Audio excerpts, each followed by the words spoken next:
You get dressed every morning without thinking about it. A shirt, pants, maybe a jacket if it's cold. It feels automatic, almost invisible, like breathing. But the real answer for why you do this at all is far stranger than comfort or weather. Your ancestors didn't start wearing clothes to stay warm. They started wearing clothes because their own bodies had already betrayed them. Here's the strange part most people never hear. Humans are one of the only mammals on Earth that lost almost all of their body hair. Not thinned it, lost it. Chimpanzees have it. Gorillas have it. Even other apes built almost exactly like you kept theirs. Somewhere in your evolutionary past, your ancestors shed the one thing every other primate relies on for warmth, and they did it long before they had any replacement ready. Think about that timeline for a second. Genetic research places the loss of body hair somewhere around 1 to 3 million years ago. But actual clothing, the kind made from prepared animal hides and stitched fibers, only shows up in the archaeological record around 170,000 years ago. That's not a small gap. That's over 1 million years where your ancestors were naked, hairless, and completely exposed to the elements. Why would evolution do that to them? The answer starts with heat, not cold. Researcher Nina Jablonski, a biological anthropologist who has spent decades studying the evolution of human skin, argues that hair loss wasn't a mistake. It was a survival tool. As early humans began hunting on the open savannas of Africa, they needed to run long distances in blistering heat without overheating. Thick fur traps heat close to the body. For an animal built for a quick sprint, that's fine. For an animal built to chase prey for hours across open grassland, that same fur becomes a death sentence. So the hair had to go. And to make up for it, human skin evolved millions of sweat glands, far more than any other primate, allowing the body to cool itself through evaporation instead of panting like a dog or a cat. It's an incredible trade. Losing fur turned early humans into some of the best long-distance runners on the planet. But it came with a brutal cost. The moment the sun went down, or the moment humans migrated out of Africa into colder climates, that same bare skin became a liability. You were built to survive heat. You were never built to survive cold. This is where the story gets interesting, because clothing wasn't invented once, in one clean moment of genius. It was invented out of desperation, again and again, as your ancestors kept moving into environments their bodies were never designed for. Around 190,000 years ago, evidence suggests early humans in Africa were already scraping and treating animal hides. Not for fashion, for survival. A hairless human trying to sleep outside in a temperature drop had almost no natural defense. Wrapping the skin of a dead animal around the body wasn't a creative choice. It was the only thing standing between a person and hypothermia. Here's where the twist comes in, and it's one most documentaries skip entirely. Scientists didn't figure out when clothing began by finding ancient fabric. Cloth doesn't survive for 100,000 years. It rots, it decays, it vanishes. Instead, researchers found the answer somewhere far stranger. They found it hiding on your body right now, in a parasite that still lives with humans today. Human head lice have existed for millions of years, evolving alongside your ancestors' hair. But at some point, a separate branch of lice evolved. Body lice. And body lice have one very specific requirement to survive. They cannot live on skin. They need fabric. They need clothing fibers to lay their eggs and hide in. Geneticist Mark Stoneking led research analyzing the DNA divergence between head lice and body lice, and the results were remarkable. By calculating the mutation rate between the two species, his team estimated that body lice, and therefore clothing itself, emerged somewhere between 170,000 and 83,000 years ago. Let that sink in for a moment. A parasite living on your ancestors accidentally left a genetic timestamp for the invention of clothing. Your ancestors didn't leave you a diary. They left you lice. But clothing wasn't only about temperature. It became something else almost immediately. Something that still shapes your behavior today.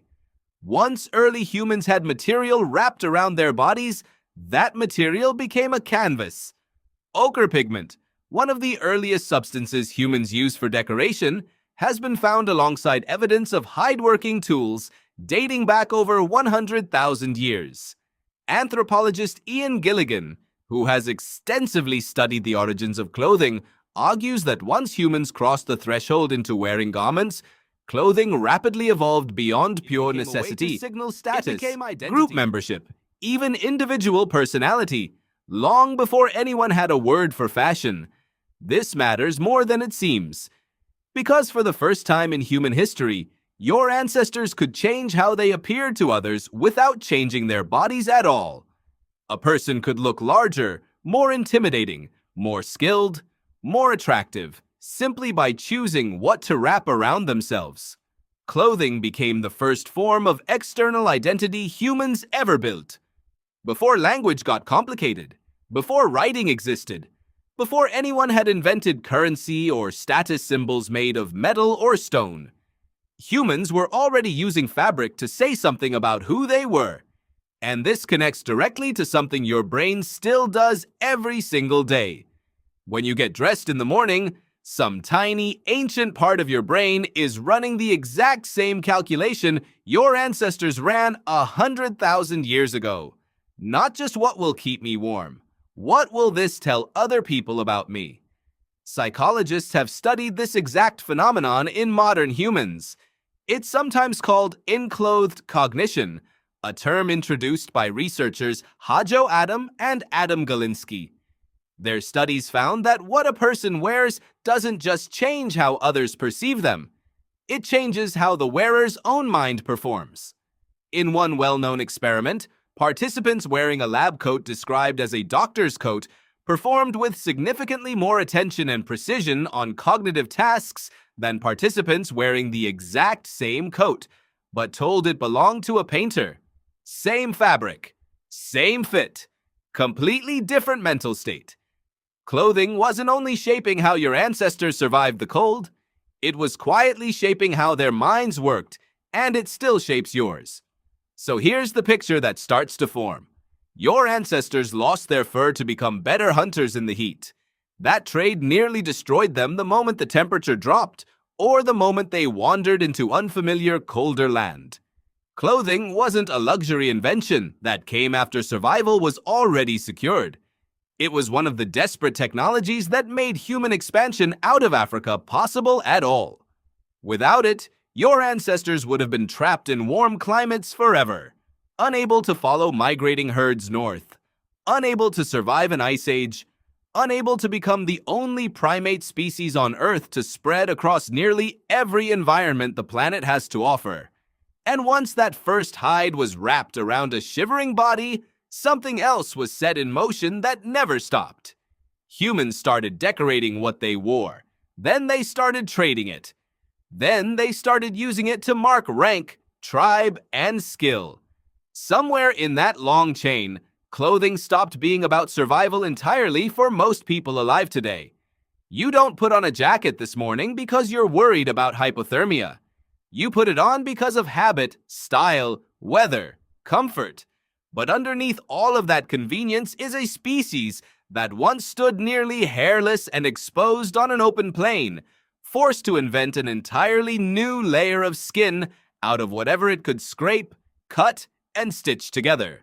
There's one more piece of this that rarely gets mentioned, and it might be the strangest part of all. Because humans lost their hair, and because clothing became a substitute skin, humans are now one of the only animals on Earth that can survive in almost every climate that exists. Arctic tundra, desert heat, alpine mountains, tropical rainforest. No other primate and almost no other mammal of similar size can do that without a wardrobe of built-in biological adaptations. You can do it with fabric. Your ancestors turned a biological weakness into the ultimate advantage simply by refusing to stay cold. Think about how strange this trade really was, viewed from far enough away. Evolution spent millions of years perfecting fur on nearly every mammal that needed to survive cold. And then, For one single species, it went the opposite direction entirely. Not fire, not the wheel, not even language. Simply the ability to build a second skin whenever the first one wasn't enough. So tonight, when you pull on a sweater or grab a jacket before walking out the door, notice what's actually happening. You're not just responding to the temperature outside. You're repeating an act your ancestors were forced to invent over 100,000 years ago, when their own skins stopped being enough to keep them alive. It started with heat, not cold. It started with a species that gave up its fur to run faster, and then spent the rest of its existence finding new ways to wrap itself back up. Biological weakness into the ultimate advantage, simply by refusing to stay cold. Consider what this actually required of your ancestors. Technically, wrapping a raw animal hide around your body doesn't work for very long. Untreated skin stiffens, it rots, it attracts insects and disease. So somewhere in that same window of time, humans had to invent an entirely new category of technology just to make clothing survivable. Scraping tools, stretching techniques, methods for curing hides so it stayed flexible instead of turning brittle. Archaeologists have found bone awls, tools used for piercing hide so it could be joined together, dating back over 60,000 years in parts of Africa. That's not a small craft skill. That's an early manufacturing process, refined by trial and error, passed from person to person, generation to generation, because getting it wrong meant freezing. And once humans left Africa, the stakes got even higher. Around 50 to 60,000 years ago, groups of early humans began pushing into Europe and Asia, regions that could plunge far below freezing for months at a time. Neanderthals were already living there, and they had something modern humans didn't. Neanderthals had inhabited cold climates for hundreds of thousands of years, and their bodies had adapted directly, with stockier builds and different fat distributions suited to conserving heat. Modern humans had no such advantage. Their bodies were still built for the African savanna. If they were going to survive in that environment at all, clothing wasn't optional. It was the only thing compensating for a body that was, biologically speaking, in completely the wrong place. This is part of why some researchers believe clothing may have given modern humans an edge that pure biology never could. Ian Gilligan has proposed that more advanced, tailored clothing, meaning garments that were fitted and layered rather than simply draped, appears in the archaeological record specifically in the coldest, harshest environments modern humans pushed into. Fitted clothing traps warm air against the skin far more effectively than loose hide wrapped around the body.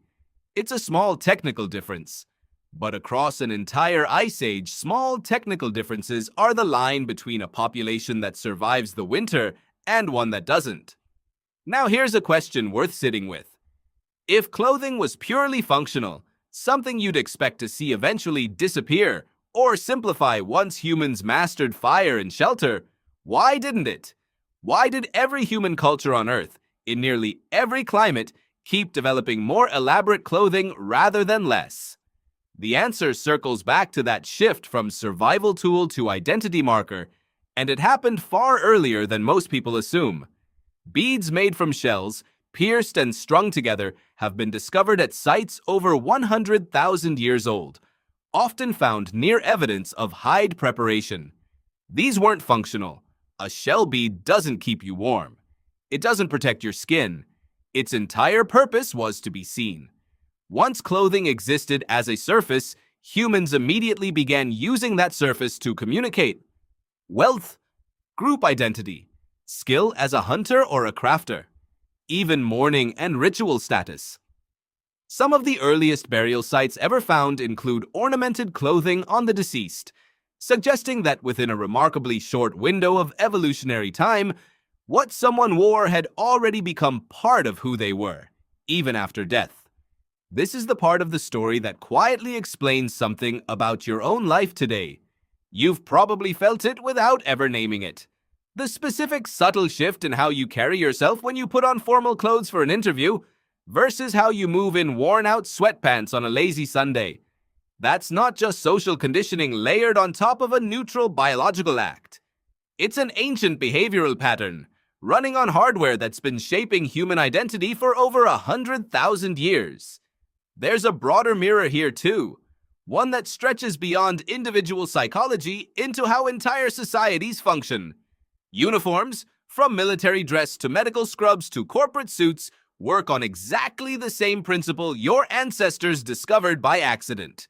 Certain fabric, certain colors, certain shapes, signal group membership, and roll instantly, without a single word being spoken.